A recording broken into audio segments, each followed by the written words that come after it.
দ্রবণ দ্বিতীয় পর্ব। শোনো বন্ধুরা, আজকে আমরা যে ব্যাপারটা নিয়ে আলোচনা করব সেই ব্যাপারটা সম্পর্কে প্রথমে তোমাদের টুকটাক কিছু কথা বলি। আজ আমাদের আলোচনার বিষয়বস্তু হলো দ্রবণ বা সলিউশন। সবার আগে বলো তো, এই দ্রবণ বা সলিউশন বস্তুটিকে আমরা কি আমাদের চারপাশে দৈনন্দিন জীবনে কখনো দেখেছি? আচ্ছা, আমি তোমাদেরকে একটু সাহায্য করি ব্যাপারটা চিনতে। ধরো তুমি স্কুল থেকে অনেক পড়াশুনো করে কিংবা মাঠে খেলাধুলো করে ক্লান্ত শরীরে বাড়ি ফিরলে, তখন আমাদের মায়েরা আমাদের জন্য শরবত বা সামান্য নুন আর চিনি জলে গুলে আমাদের খেতে দেন না?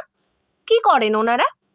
একটু খেয়াল করলেই দেখবে একটা গ্লাসে বিশুদ্ধ জল নিয়ে একটা চামচে করে খানিকটা চিনি আর অল্প একটু নুন নিয়ে সেই জলের মধ্যে দিয়ে কয়েকবার মেলালেই নুন আর চিনি জলের মধ্যে সম্পূর্ণরূপে ভ্যানিশ হয়ে যায়, কিন্তু জলটার মধ্যে নুন আর চিনির স্বাদ চলে আসে।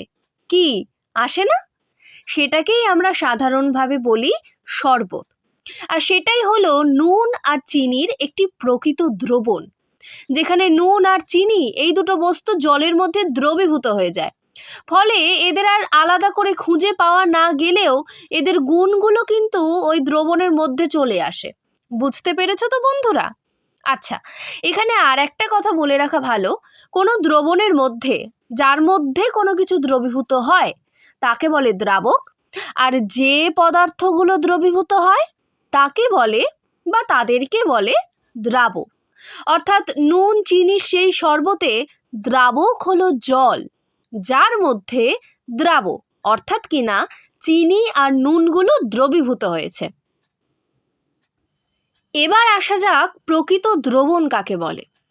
সেই আলোচনায় আমরা শিখব, যখন কোনো দ্রাবকে দ্রাবের কণাগুলি সম্পূর্ণরূপে দ্রবীভূত হয় এবং সম্পূর্ণরূপে মিশে গিয়ে সেটা একটা সমসত্ব মিশ্রণ উৎপন্ন করে, তখন তাকে বলে প্রকৃত দ্রবণ। দ্রবীভূত হওয়ার পর দ্রাবের কণাগুলি এতটাই ছোট হয়ে যায় সেগুলো দুটো দ্রাবকের কণার মধ্যে আন্তর আণবিক ব্যবধানের মধ্যে ঢুকে পড়ে।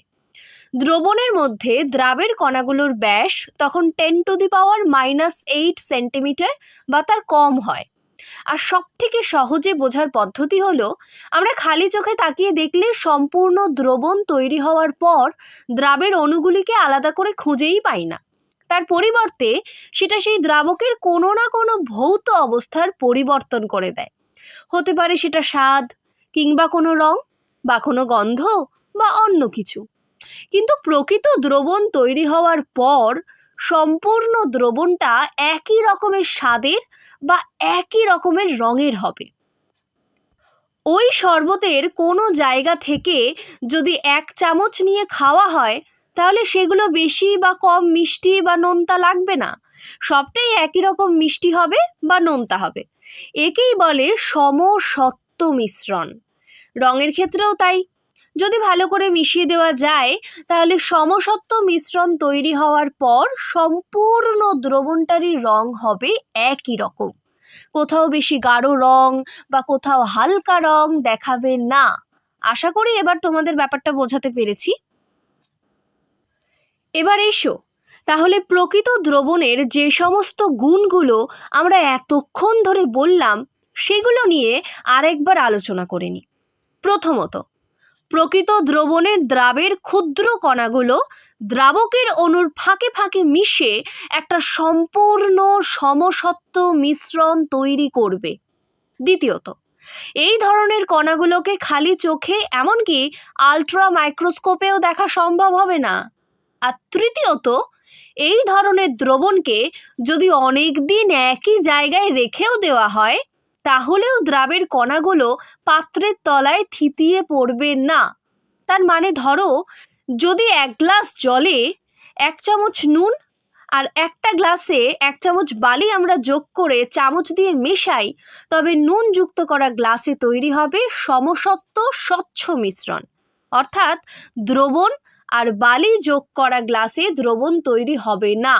চামচ দিয়ে নাড়ানো বন্ধ করলেই বালি জল থেকে পৃথক হয়ে গ্লাসের নিচে থিতিয়ে পড়বে। আচ্ছা, এবার বলো প্রকৃত সমসত্ব মিশ্রণ আর দ্রবণ ব্যাপারটা ঠিক কি, সেটা বুঝতে তোমাদের কোনো অসুবিধে নেই তো? চলো এবার আমরা আলোচনা করি দ্রবণের প্রকৃতিগত কয়েকটা পার্থক্য প্রসঙ্গে। একটা নির্দিষ্ট পরিমাণের দ্রাবকের মধ্যে কতটা পরিমাণ দ্রবীভূত হয়ে আছে তার উপর নির্ভর করে দ্রবণকে মূলত 3 ভাগে ভাগ করা হয়। যেমন ধরো, কোনো এক গ্লাস জলের ভিতরে 1 চামচ নুন দিয়ে যদি মেশানো হয় তাহলে সেটা সহজেই মিশে যাবে। এবার সেটা তৈরি হলো নুনের দ্রবণ। এবার এই নুনের দ্রবণের মধ্যে যদি আরও 1 চামচ নুন গোলানো হয় তাহলে দেখা যাবে সেটাও গলে যাচ্ছে। তার মানে সেই দ্রবণটি তখনও আরও দ্রাবকে দ্রবীভূত করতে পারে। আচ্ছা, এ ব্যাপারে একটা কথা আগে বলে রাখি, কোনো নির্দিষ্ট দ্রবণ কতটা দ্রাবকে দ্রবীভূত করতে পারবে এটা নির্ভর করে তার উষ্ণতার ওপর। তাই কোনো রকম আলোচনা করতে গেলে আমাদের প্রথম যে ব্যাপারটাকে স্থির করে নিতে হবে সেটা হলো তার উষ্ণতা। এবার যদি আমরা সেই নুনের দ্রবণের কথায় ফিরে যাই তাহলে আমরা বলতে পারি কোনো নির্দিষ্ট তাপমাত্রায় কোনো নির্দিষ্ট পরিমাণ দ্রাবকের মধ্যে সর্বাধিক যে পরিমাণ দ্রবীভূত হতে পারে তার থেকে যদি কম পরিমাণে দ্রবীভূত অবস্থায় থাকে তখন সেই দ্রবণকে আমরা বলবো ওই নির্দিষ্ট উষ্ণতায় ওই দ্রাবের একটি অসম্পৃক্ত দ্রবণ। এর অর্থ হলো অসম্পৃক্ত দ্রবণে তখনও আরও দ্রবীভূত হওয়ার ক্ষমতা থাকে। আচ্ছা, এবার আসা যাক সম্পৃক্ত দ্রবণের কথায়। ধরো কোনো একটা অসম্পৃক্ত দ্রবণে আমরা আরও কিছুটা দ্রাব যোগ করলাম এবং একটা চামচ দিয়ে নাড়ানোর পর সেটা গুলে গেল। তারপর আরও কিছু দ্রাব দিলাম। এই অবস্থায় দেখলাম দ্বিতীয়বার দেওয়া দ্রাবের সম্পূর্ণটা আর গুললই না, কিছুটা গুলল আর অবশিষ্ট অংশটা পাত্রের নিচে পড়ে থাকলো। অর্থাৎ আমরা বলতে পারি ওই নির্দিষ্ট তাপমাত্রায় ওই পরিমাণ দ্রাবক সর্বাধিক যে পরিমাণে দ্রবীভূত করতে পারে সেই পরিমাণটা দ্রবীভূত হয়ে গেছে। আর এই বিশেষ অবস্থার দ্রবণটিকেই বলা হয় ওই বিশেষ তাপমাত্রায় ওই বিশেষ দ্রাবের ওই দ্রাবকের মধ্যে সম্পৃক্ত দ্রবণ।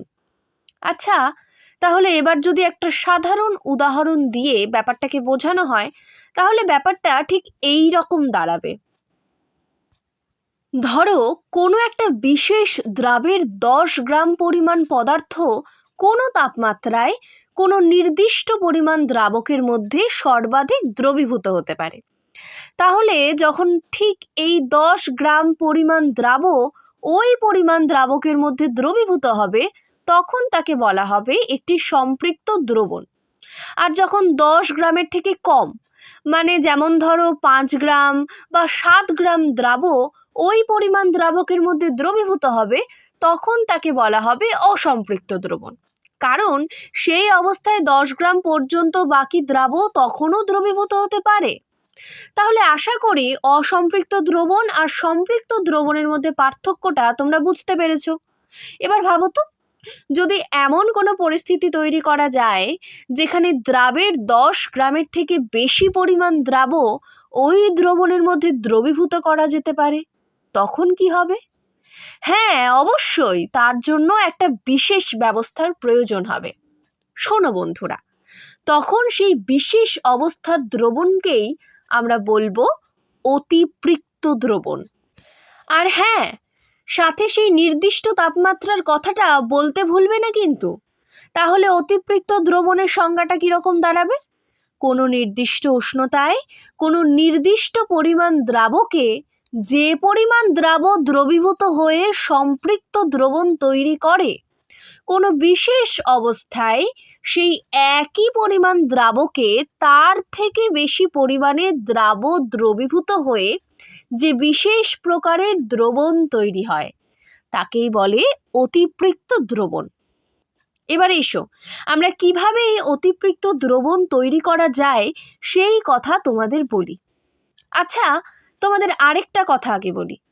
আমরা বারবারই বলছি কোনো দ্রবণের ব্যাপারে নির্দিষ্ট তাপমাত্রা কথাটা উল্লেখ করা ভীষণ প্রয়োজন। কিন্তু কেন বলো তো? তার কারণ হলো তাপমাত্রার ওপরে কোনো দ্রবণের দ্রবণ ক্ষমতা নির্ভর করে। যদি কোনো দ্রবণের তাপমাত্রা বাড়ানো হয় তাহলে সে আরও বেশি দ্রাব গ্রহণ করতে পারে, তাই না? তোমরা নিশ্চয়ই বাড়িতে এই ঘটনা বহুবার দেখেছো। ধরো একটা বাটিতে করে কিছুটা নুন বা চিনি গোলার সময় কিছুটা চিনি পাত্রের তলায় পড়ে রয়েছে, তার মানে সেটি তখন তার সম্পৃক্ত অবস্থায় পৌঁছে গেছে।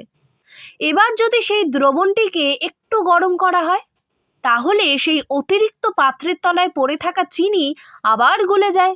কি দেখেছো তো?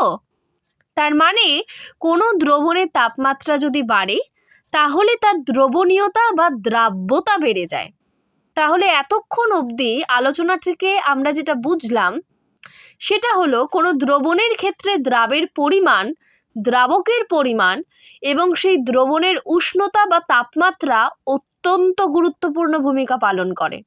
কি তাই তো?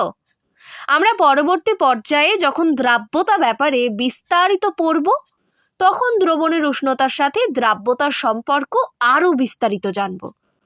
তোমাদের আমরা দেখাবো সাধারণত দ্রবণের উষ্ণতা বাড়লে দ্রাব্যতা বাড়ে, কিন্তু এর বিভিন্ন রকমের ব্যতিক্রমও আছে, যেখানে তোমরা দেখবে উষ্ণতার সাথে সাথে পদার্থের দ্রাব্যতা কমে যেতেও পারে। বুঝলে? সেই জন্য তোমরা আমাদের চ্যানেলটা সাবস্ক্রাইব করে আমাদের সাথে থাকবে, যাতে আমরা নতুন ভিডিও আনলেই তোমরা সেগুলো হাতে পেয়ে যাও।